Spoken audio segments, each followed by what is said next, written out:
So, Tom, let's get right to it here. We're in Atlanta. Yesterday, huge debate. We're going out to the wire. The election is November 7th. We could see for the first time a white mayor in Atlanta since 1973.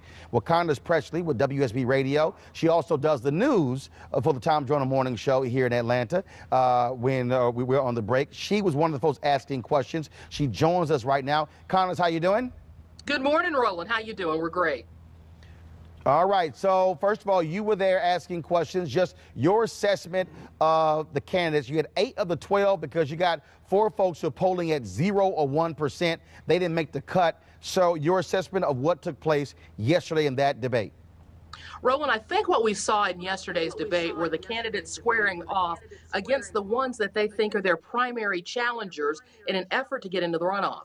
For example, as you said in the open, Atlanta could elect its first white mayor since 1973. That's been 44 years. So the front runner, a councilwoman named Mary Norwood, is leading in all of the polls. She lost to our current mayor, Kasim Reed, by 714 votes 8 years ago. She squared off with a businessman, a white businessman, a guy by the name of Peter Amon, who at a time for the first 2 years of the Reed administration was the chief operating officer for the city. So you saw the two of them battling because they're competing for that same Buckhead, affluent, white Atlanta vote. Then on the other side, what you saw was Keisha Lance Bottoms. She's a city councilwoman and a woman who has the endorsement of Mayor Kasim Reed. She got into a couple of pretty big battles with a state senator, Vincent Fort, who had Bernie Sanders here about 3 weeks ago and filled a house. So you saw candidates squaring off in an effort to make sure they were solidifying their vote in their communities. Who are the other candidates, first of the former mayors, who are they endorsing? So Ambassador Andrew Young, who is he endorsing? Is Shirley Franklin endorsing anybody? How about also a former mayor, Bill Campbell? We've not heard anything from former Mayor Bill Campbell.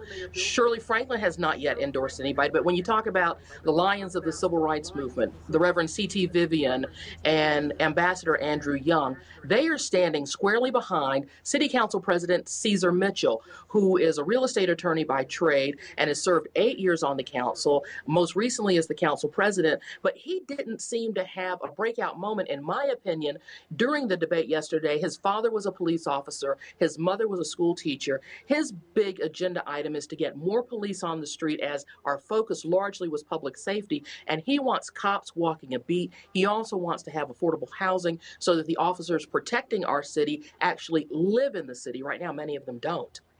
Hey, Roland, what's the possibility? Excuse me, Roland, what's the possibility of all these black people running for mayor and they cancel each other out, and then the city of Atlanta ends up for the first time in a long time with a white mayor? Candace?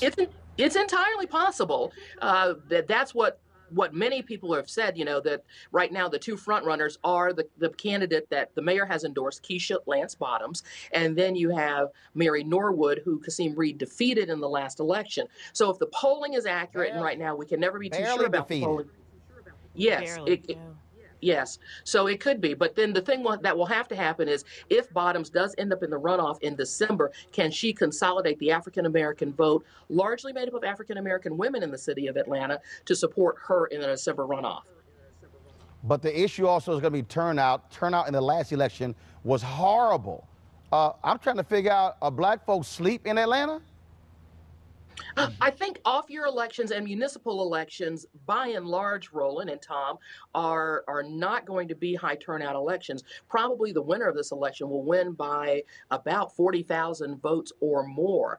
And the other challenge that I think all of the candidates in this race feel with respect to voters and interest in the race is the fact that in Washington, we have a president and a Congress that tend to be sucking all the air out of the room with the daily tweet of the day and everything that everybody is talking about. So much attention goes there. There has not been as much voter attention, I think, until now on this race.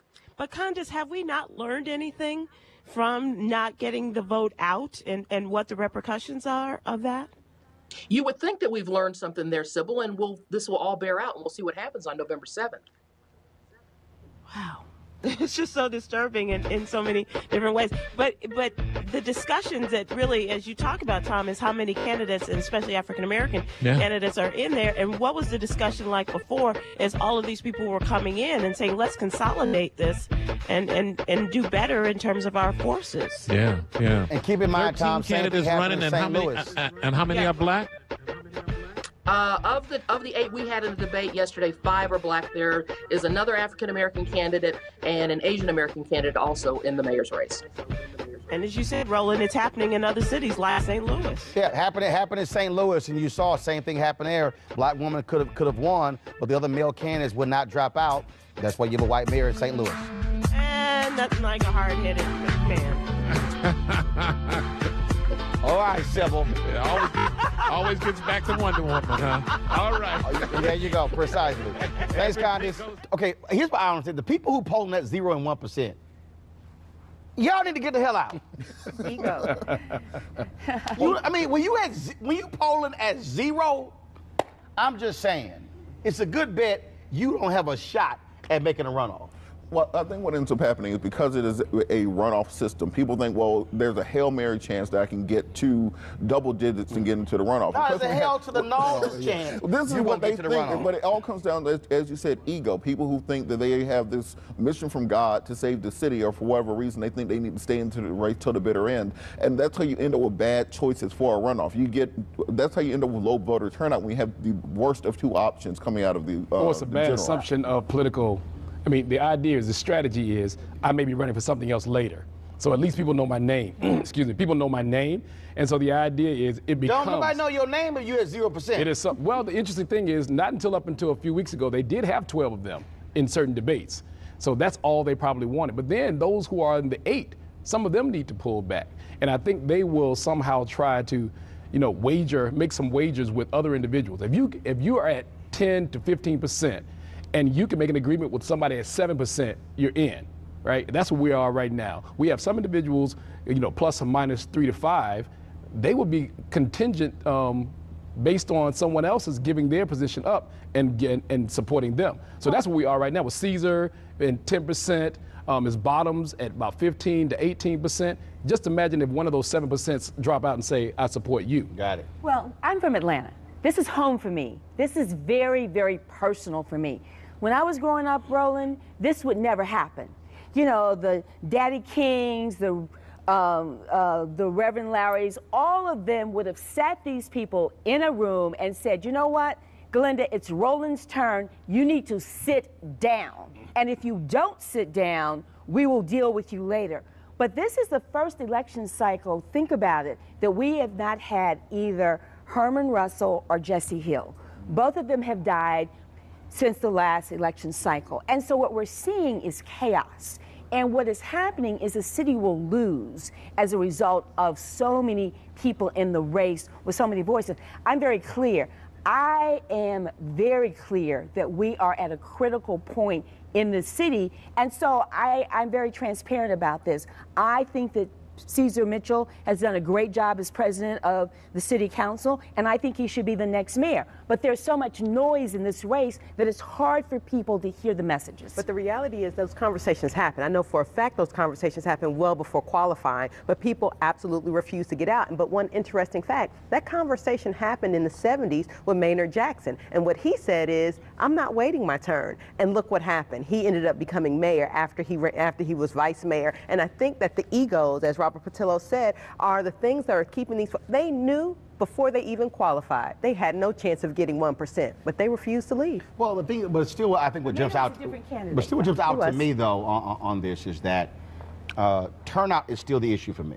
Yeah. It is. And that is, we saw this in Birmingham, 25% turnout. St. Louis, about the same. We saw it in Memphis. Memphis, majority black city, white mayor. Mm-hmm. Detroit, majority black city, white mayor. Are we seeing what this generation says? We don't care if the person who's the mayor is black or white. It's a vicious cycle. I'm from Atlanta as well. I grew up on Stewart Avenue, which is now Metropolitan. The problem has been that politicians have a tendency to defer to individuals who vote. individuals who have been voting for years in Atlanta did not see any material changes in their reality. So they stopped voting. So then the politician says, I am not going to advocate as much as I should for individuals who vote for me and not. They have this very distorted notion of what it means to represent. You have to represent those who vote and those who don't vote. Individuals in Atlanta voted. They didn't see any material changes. They stopped voting. So then you show deference to only the middle class, particular groups of individuals, and they support them. So now we have this vicious cycle of people saying, I'm not going to vote. I'm not going to advocate for your issues. So what I have not heard in this campaign is a fundamental approach about the homeless here in Atlanta.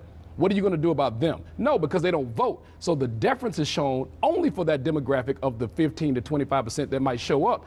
It may be if you represented a higher idea and have some integrity and say, even those who won't vote for me, I must stand for you. We don't get that. Is there anybody who's actually courting a strong millennial vote? We saw that in the Birmingham race where, of course, the guy who ended up winning, I mean, he had a strong ground game. And that's what beat. And when I was talking to folks there, of course, they said that William Bell, he was banking on older voters, and they said, Roland, a lot of them, no, he said a lot of them passed away, to your point as well. No, so his point is, if you're not attracting next generation voters, then you're depending upon folks who used to vote for you. Well, and see, this is part of the issue that we have. We have Vincent Ford, who's the candidate courting those young voters. He's been endorsed by Killer Mike. He had the rally with Bernie Sanders where he packed out the house. He has the best ground game going right now. But then he's been in a pitched battle with Kasim Reed for the past 5 years while he was a state senator. Right. So this is where we're talking about this catfighting that's going on between the candidates, where you're not getting real policy initiatives aimed at Southwest Atlanta, aimed at Vine City, aimed at English Avenue and the Bluff. And the reason those people aren't turning out is because no one's talking about things for them. We're talking about trolley cars and dog parks and the Beltline, but we're not talking about poverty amelioration. We're not talking about public transportation. We're not talking about solving the problems with crime that we have in our communities. And we're deferring to putting more police officers on the street than more teachers in the classroom. Right. It's interesting to me, you're going to deal with the result versus what it might be a cause. So when they talked about crime, they didn't talk about how you undermine the very development of criminality.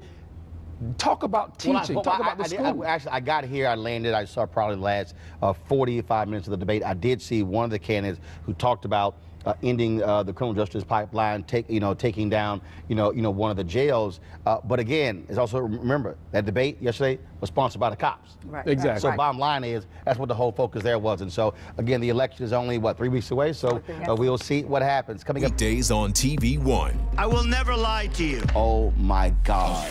Roland Martin. He doesn't want to talk to us. He wants to ignore us. Uncensored. Hell no. That ain't gonna cut it, boo. Unapologetic. No, that is fundamentally false. You are wrong. Unfiltered. He wants an America where we all look alike. He ain't talking about black people. Unrelenting. You better go work out, because you got a fight on your hands. NewsOne Now with Roland Martin. Weekdays at 7 a.m. on TV One.